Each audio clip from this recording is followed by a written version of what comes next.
के भपोले जल उठे सीने के दाग से, इस घर को आग लग गई घर के चराग से। हाँ, कुछ लगा ही नहीं दीन के लिए, जिनका लगा ना उनसे पूछ दीन कैसे मिला है, ये उम्मत कैसे बनी है। उस घर का चश्म चराग बैठा है। हमारे घर के एक बच्चे का एक्सीडेंट हो जाए ना, खुदा की कसम पूरे घर की 8 दिन की भूख चली जाती है। सलाम करता हूँ करबला वालों के सब्र पे, जहां एक नहीं 72 लाशें सामने पड़ी थी, लेकिन ज़ैनब तेरी जुर्रत और तेरी हिम्मत को सलाम।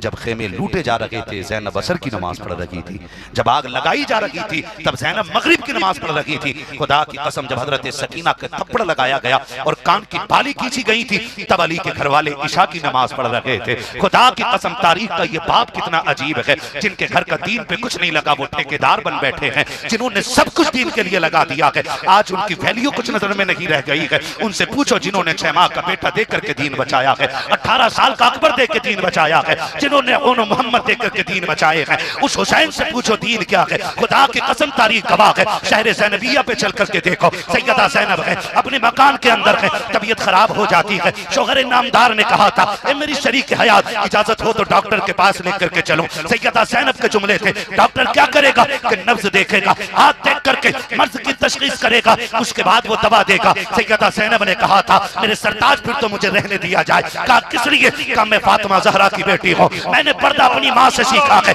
मुझे डॉक्टर के पास जाने की जरूरत नहीं है। आपके शोहर ने कहा था ए मेरी शरीक हयात बात यह है कि डॉक्टर के पास जाने की तुम्हारे नाना के दीन ने इजाजत दी है, डॉक्टर को जाकर के बेटियां हाथ दिखा सकती है। कहा ये बात ठीक है, नाना का दीन बेटी को डॉक्टर के पास जाने की इजाजत देता है, लेकिन दीन का दूसरा पहलू मैंने करबला में हुसैन से सीखा था। मेरा इमाम जब करबला जा रहा था मैदान में शहादत के लिए, तब मेरा हाथ पकड़ के कहा था ज़ैनब मैं देख रहा हूँ सुबह से शहादतों के नजारे देखे हैं, बेटों की कुर्बानियां दी हैं, भतीजों के कटे जिस्म देखे हैं, लेकिन अब तेरा हुसैन जा रहा है, तू हुसैन को रुखसत कर रही है, लेकिन ज़ैनब ख्याल करना अगर हुसैन के गले पे खंजर चले मेरी ज़ैनब पर्दा न तोड़ देना, अगर बाजू काट दिए जाए तो मुस्तफा की शरीयत न तोड़ देना। अल्लाह अकबर। सैयदा ज़ैनब ने कहा था सुनो मेरे सरताज मैं वकी ज़ैनब हूँ जो खेमे के अंदर थी, हुसैन सजदे में था, खंजर चल रहा था, ज़ैनब ने 72 दे दिए थे, एक चादर नहीं उतरने दी थी। कहा सुनो मैं फातिमा की बेटी हूँ, सबके लिए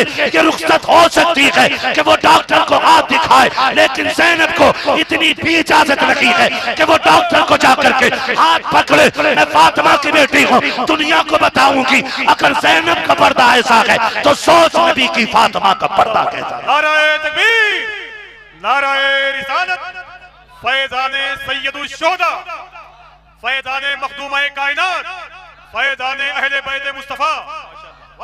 आज एक कुर्सी मुकद्दस है, हाय हाय हाय सैयद साहब क़िबला तशरीफ फरमा, इनके कदमों की खाक हमारे सर का ताज। हाँ मैं एक बात सोचता हूँ, कई बार ना लोग जब सैयदों पे तनकीद करते हैं ना तो मुझे ख्याल आता है कभी कभी नूर भाई, लोग कहते हैं फलां सैयद ऐसा फलां सैयद ऐसा, तो मुझे याद आता हुजूर ने फरमाया क़यामत में सारे रिश्ते टूट जाएंगे सिवाय मेरी नस्ल के।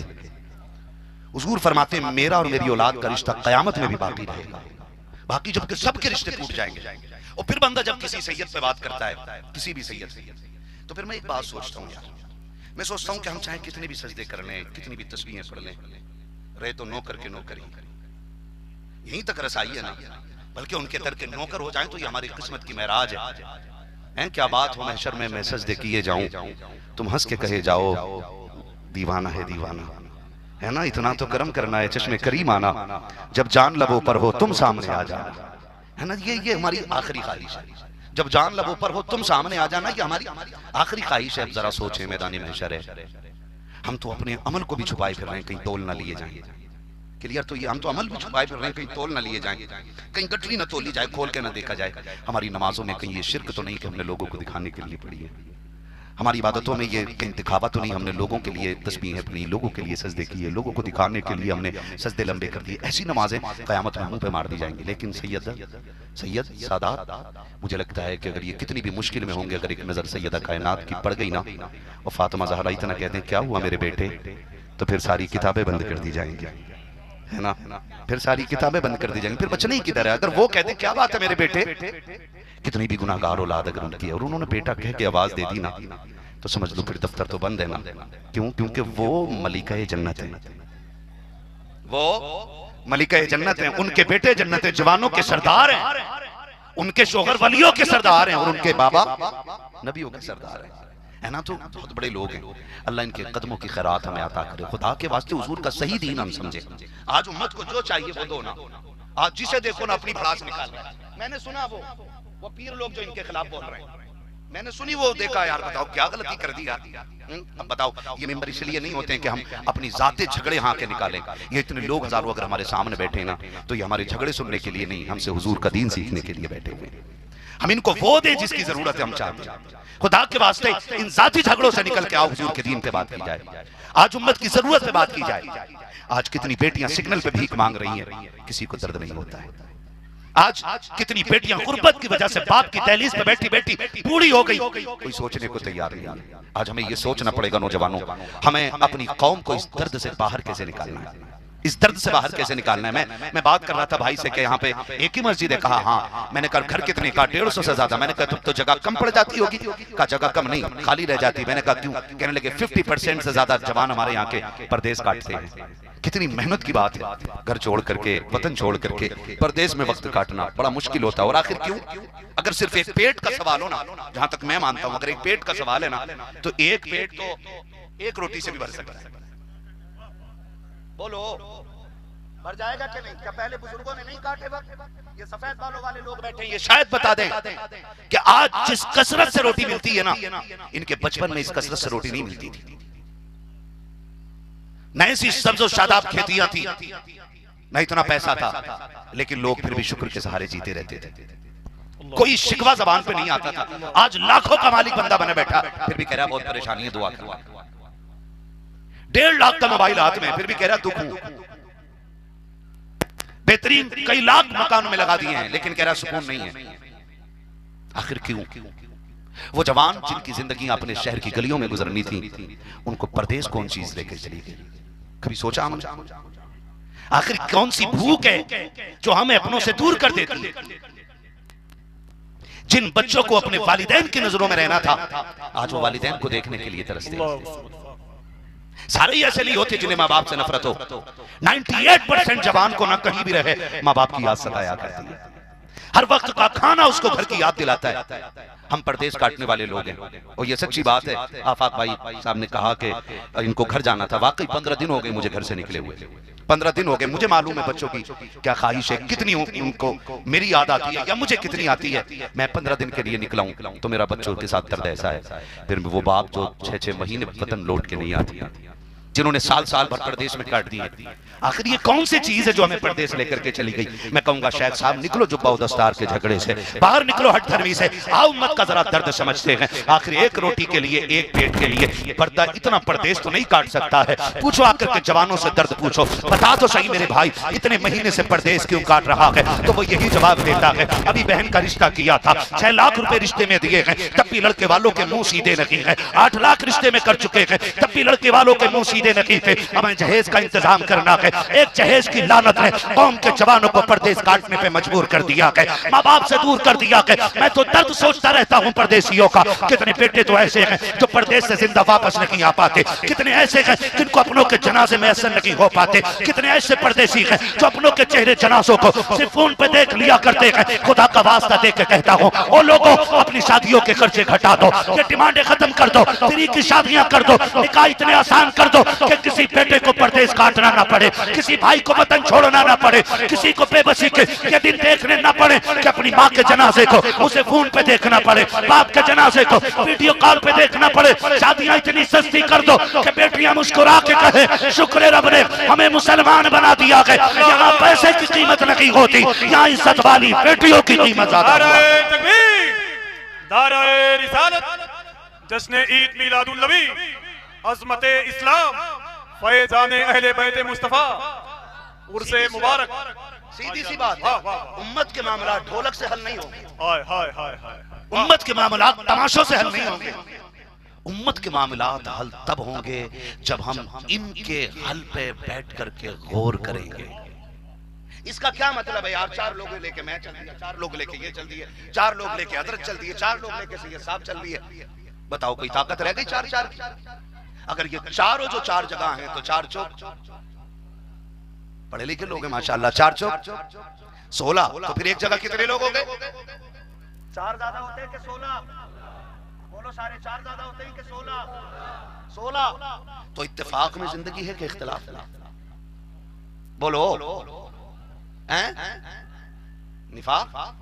अच्छा, इत्तेफाक में जिंदगी है ना।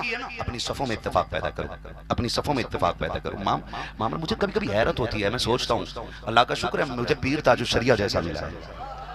मैं अल्लाह का शुक्र है मैंने किसी झाड़ू पीर लोटे पीर का दामन नहीं थामा, मैंने उस पीर का दामन थामा है जिसने इल्म के मामले में अजहर जैसी यूनिवर्सिटी को 1 नंबर पे आकर के ये बताया था कि हिंदुस्तान में भी बरेली वाले 1 नंबर पे रहते हैं और मिस्र में आ जाएं तब भी बरेली वाले 1 नंबर पे रहा करते हैं। 40,000 स्टूडेंट में जो 1 नंबर पे आया हो ना इल्म में, उसी जात को अख्तर रजा कहा जाता है, उसी जात को ताजुल शरिया कहा जाता है। अल्लाह का शुक्र है मैंने उनका दामन थामा। लेकिन उन्होंने पूरी जिंदगी कभी किसी को किसी के खिलाफ खड़ा नहीं किया।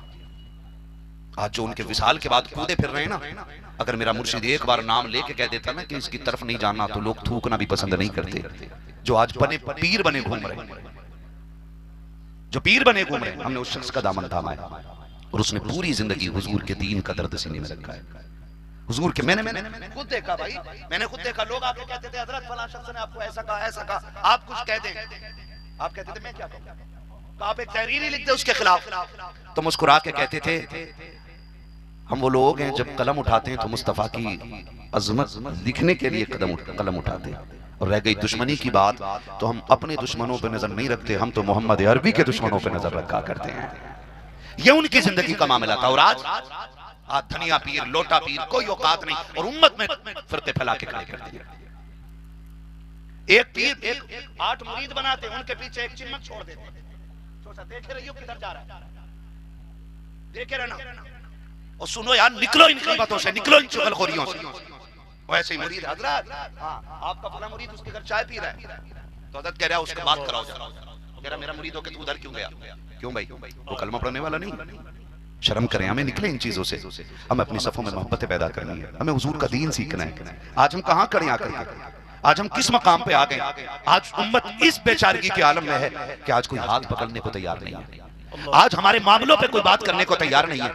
कितने जवानों को लिंचिंग करके मार दिया जाता है, कितनी खानकाहें बैठी हैं हमारे दर्द को लेकर के, मुझे बताया जाए कितनी खानकाहों ने फैसला किया बैठ करके कि हम फला जवान के साथ खड़े। कितने लोगों के बयान आए, नहीं हम नहीं बोलेंगे, कहीं हम ना उठा लिए जाए, हम ना पकड़ लिए जाए। खुदा का वास्ता है आ जाओ। आज उम्मत बहुत अजीब कंडीशन में आ गई। आज इसको सही रहनुमा की तलाश है, आज इसको सही कायद की तलाश है। अगर आप हमारे कायद पे इत्तेफाक नहीं करते तो आप अपनी कायदाना फिक्र हमारे सामने रखिए। अगर लगेगा कि आप क़यादत के लायक हो तो हम आपको कायद मान लेंगे, और अगर नहीं होना, अगर तुम चिलगुड्डे हो तो फिर मुंह बंद रखो। उम्मत को फिरके में तबाही में मत डालो, अलग अलग मुरीदों की सब खड़ा करके तुम उम्मत में तकसीम पैदा ना करो। समझ रही मेरी बात? आपसे भी मेरी इतनी गुज़र, कभी कभी दुख होता है, कभी कभी तकलीफ होती है। बात हुजूर की आ जाए तो कुछ नहीं, बात झोला छाप पीर की अगर आ गई तो कपड़े फाड़ के दे दे। कायनात में सबसे बड़े पीर को मोहम्मद रसूलुल्लाह कहा जाता है, उनसे बड़ा पीर कोई है कि नहीं। मेरा इमाम तो कहता वो जो न थे तो कुछ न था, वो जो ना हो तो कुछ ना हो, जान है वो जहान की, जान है तो जान है तो। आज ये तो आपका मोहल्ला बड़ा मजबूत है, कमजोर हमारा वाला भी नहीं है। आपको भी याद है ना आला हज़रत का शेर, वो जो न थे तो, वो जो न थे तो, वो जो न हो तो, जान है वो जहान की। क्या बात है, जान है तो जहान है, सारी सलामत रहे, अल्लाह सलामत रखे सबको। समझो है ना? तो हमें अपनी नजर मुस्तफा जाने रहमत की रजा पे रखनी है। हमें पीर भी वो चाहिए जो हुजूर से जोड़ दे। किससे जोड़ दे? सारे बोलो यार, हुजूर से जोड़ दे। हमें पीर वो चाहिए जो मुस्तफा के दर तक ले जाए, वो नहीं जो हाथ पकड़ के बैंक तक ले जाए, वो जो मदीने तक ले जाए। तवज्जो है सारे लोगों की। और थोड़ा सा ख्याल किया करें हम लोग भी, जब इजहार की बात आया करें ना तो ये बताया करें कि जितना इश्क हम हुजूर से करते हैं उतना इश्क हम किसी से नहीं करते, है ना? जितना इश्क हम हुजूर से करते हैं उतना इश्क हम किसी से नहीं करते। मेरे सामने नौजवान बैठे हैं, अल्लाह आपको सलामत रखे। कितने लोग इस बस्ती के, जरा हाथ उठा के बता देंगे, इस बस्ती के कितने लोग हैं यहाँ के? सुभान अल्लाह। अल्लाह सलामत रखे। बहुत कम लोग इस बस्ती के, 150 घर हैं। हो सकता है उधर चाय पी रहे होंगे क्योंकि उनके गांव का मेला लगा है। मेला भी बड़ी चीज है, मुश्किल में लगता है। तकरीरें तो सुनते ही रहेंगे मोबाइल में। अल्लाह आपको सलामत रखे। खुश है ना सारे? नाराज तो नहीं बैठा कोई? नाराज भी हो तो क्या बिगाड़ेगा मेरा? मेरा तो उसूल है ना, मैं आईना हूं, दिखाऊंगा दाग चेहरे के, जिसे खराब लगे सामने से हट जाए। ना चापलोसी करनी है ना चमचागिरी करनी है। जो बात हो ना खुल के होनी चाहिए। दुरंगी छोड़ दे, एक रंग हो जा, सरासर मोम हो जा या सरासर संग हो। या तो मोम हो जाओ या संग हो जाओ। ये दोनों चीजों में लिपड़ा चिपड़ी अच्छी नहीं। इसी को हम सुले कुल्लियत कहते हैं। और इसी सुले कुल्लियत को मिटाने के लिए रब ने अख्तर रजा को पैदा फरमाया था। अख्तर रजा मजार में है, लेकिन फिक्र आज हर सुन्नी के सीने में जगमगा रही है। यहाँ पे है ही नहीं तो रंगीपन। यहाँ तो एक नंबर वाले सुन्नी मुसलमान, एक नंबर वाले ना। एक नारा मैं लगा लूं, जवाब मिलेगा। इश्क मोहब्बत, इश्क मोहब्बत। क्या बात है। मेरा भाई ना एक नारा लगा रहा था, इधर से जवान था, वो कह रहा था प्यार मोहब्बत, प्यार मोहब्बत। बड़ो कम बोले लोग यार, प्यार मोहब्बत, प्यार मोहब्बत। हाँ जी चचा, लोग तो ये सोच रहे हैं ना हम तो अब बड़े बूढ़े हो गए, अब हमें क्या नारा लगाना। खैर आप बैठे हैं, आपकी बड़ी मेहरबानी। आपको इस वक्त बिस्तर में होना चाहिए था। मोहब्बतों का शुक्रिया आपका। आप जैसे बुजुर्ग अगर कौम को मिल जाएं तो जवान सीधे चल सकते हैं। लेकिन कई बार ना मैंने देखा कमर झुकी पड़ी है और गांव के किसी स्लिप पे बैठ के ना रील देख रहा बुढ़ा भी।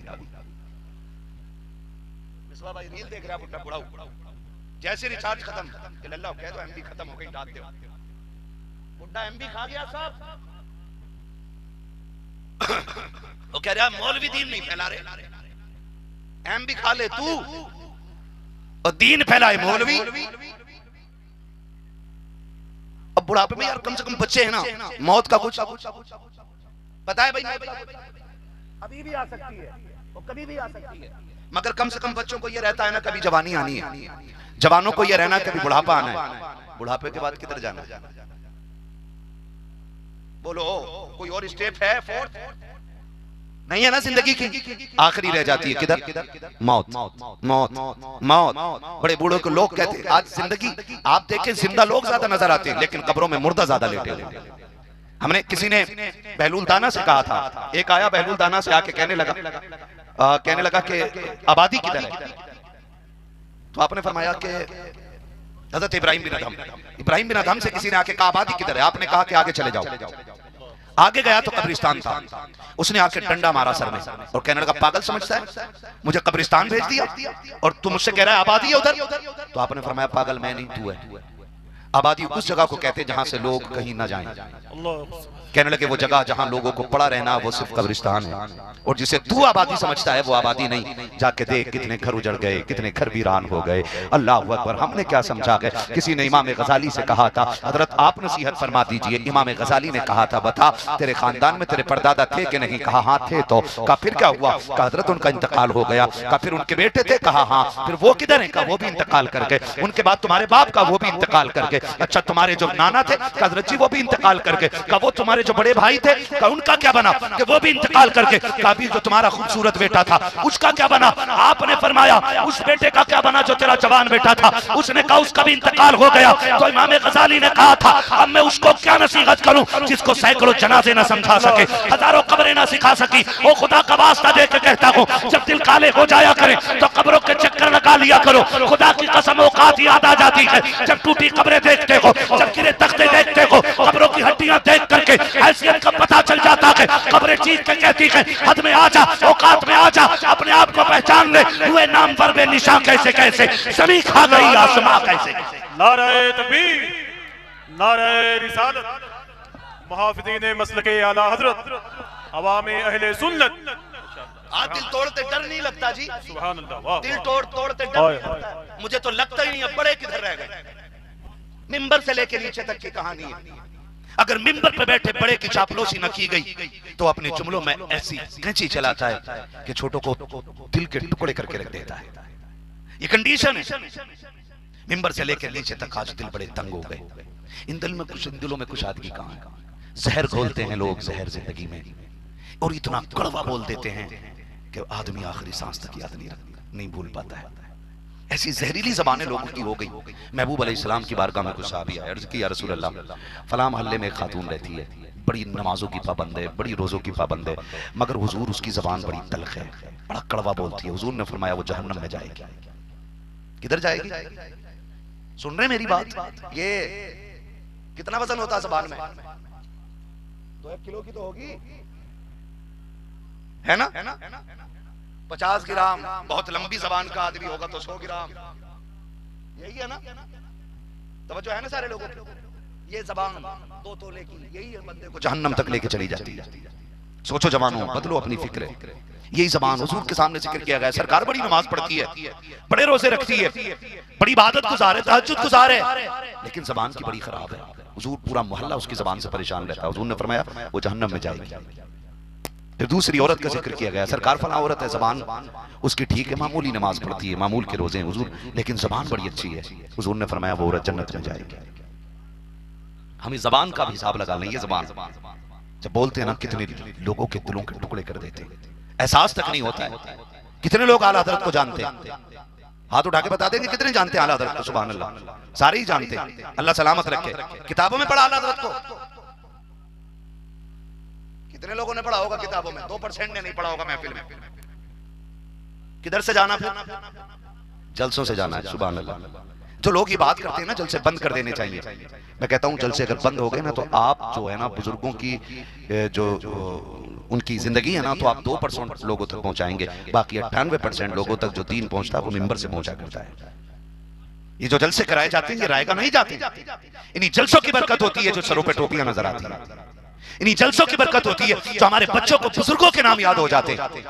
इन्हीं महफिलों की तो बरकत होती है जो आज आला हज़रत का नारा एक जवान उठ के लगा के कहता है इश्क मोहब्बत, इश्क मोहब्बत, कौम चीख के कहती है आला हज़रत, आला हज़रत। ये कहां से सीखा हमने? जलसों से सीखा है। तो अल्लाह का शुक्र है हम सब आला हज़रत को मानने वाले लोग हैं, लेकिन पढ़ें आला हज़रत। हर रज़वी से कहना चाहता हूं, सिर्फ नारा लगा लेना काफी नहीं है, आला हज़रत को समझना भी जरूरी है। आला हज़रत कैसे आलिम है? तकरीबन 1300 से ज्यादा किताबें आला हज़रत ने लिखी हैं। बोले सुभान अल्लाह। कितनी? आप 3 किताबें लिखे ना, यूं कलर करके बैठता, मुसन्निफे कुतुबे कसीरा, सूपा मार के लंबा चौड़ा, मुसन्निफे कुतुबे कसीरा, जबकि चुराई होती है उसने बहुत सारी किताबें दूसरों की कसीरा।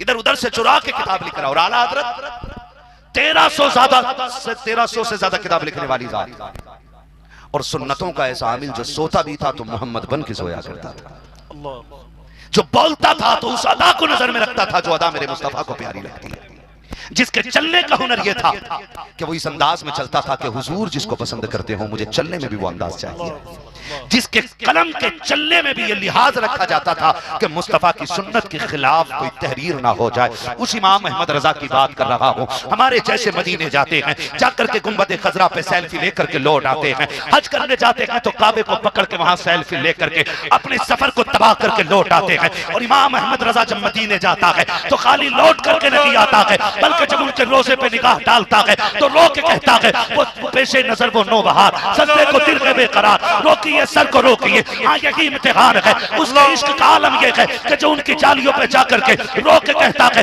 सरवर कहूं कि मालिक को मौला कहूं तुझे, बागे खलील का कुले सेवा कहूं तुझे। आला हजरत उस शख्सियत को कहा जाता है जो मदीने जाता है, अपनी बेबसी को, अपनी बेबसी को ऐसे बयान करता है, वो सुबह लालाजार फिरते हैं, तेरे दिन बहार फिरते हैं, जो तेरे दर से यार फिरते हैं, दर बदर योगी कार फिरते हैं, कोई क्यों पूछे तेरी बात रजा, तुझसे कुत्ते हजार फिरते हैं। नाराए तकबीर, नाराए रिसालत, मसलके आला हजरत, फैज़ाने आला हजरत, जश्ने औलियाए इकराम। भाबड़ों की तो मैं बात ही नहीं करना चाहता, इससे तो मनहूस नाम कायनात में कोई हो ही नहीं सकता। हाँ जबान खराब हो जाए, मुंह मकरू लगने लगता है, इनका नाम ले लो।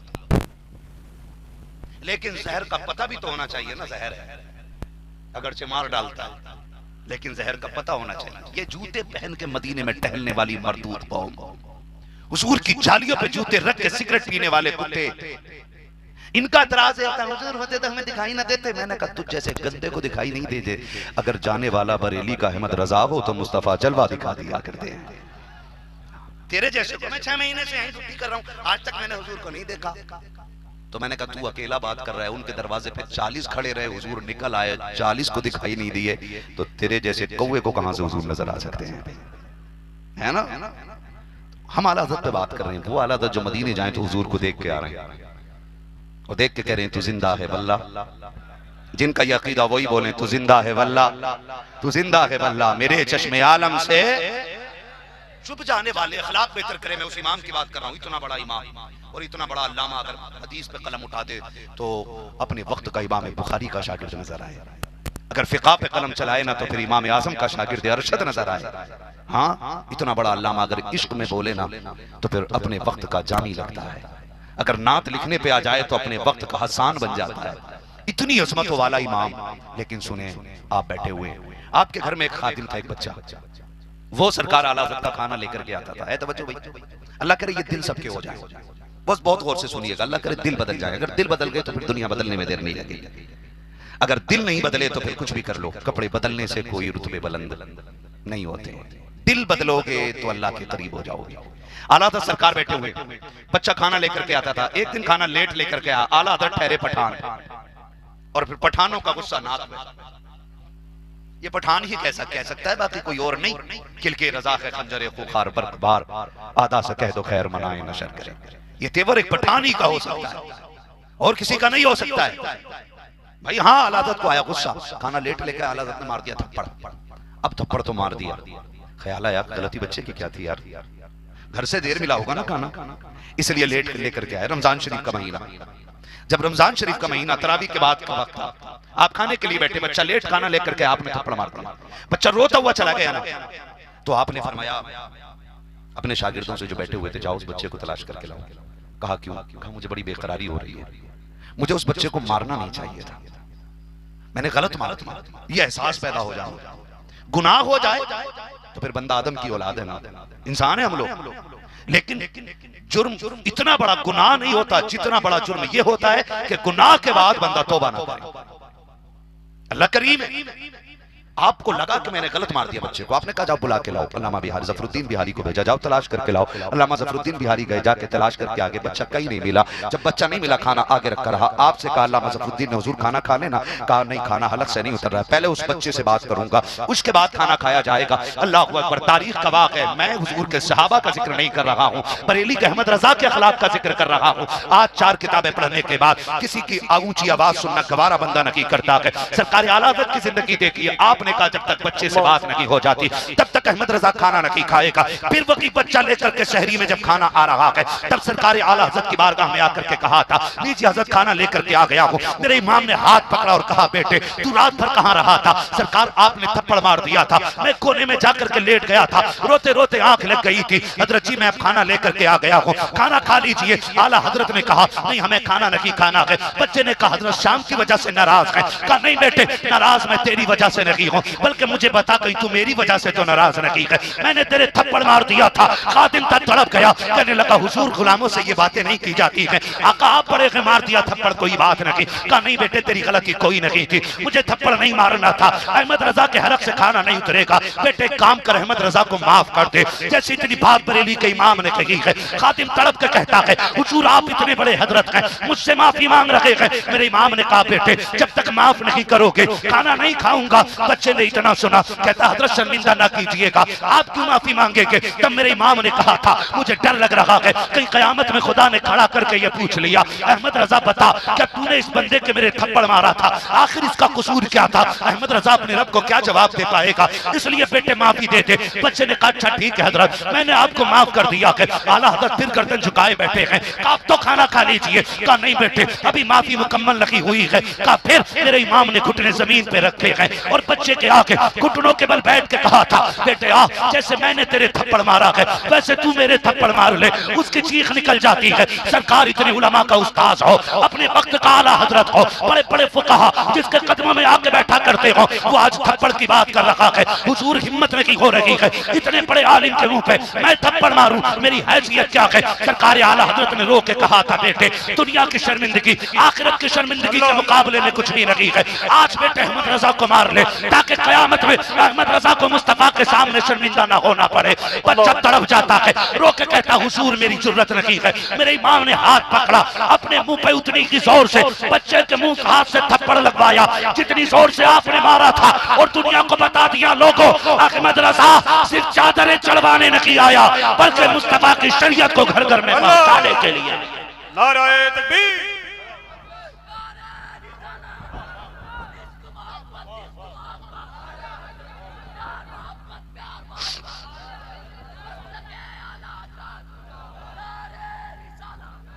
अल्लाह आपको सलामत रखे। खुदारा गलती हो जाया करे, माफी मांग लिया करो।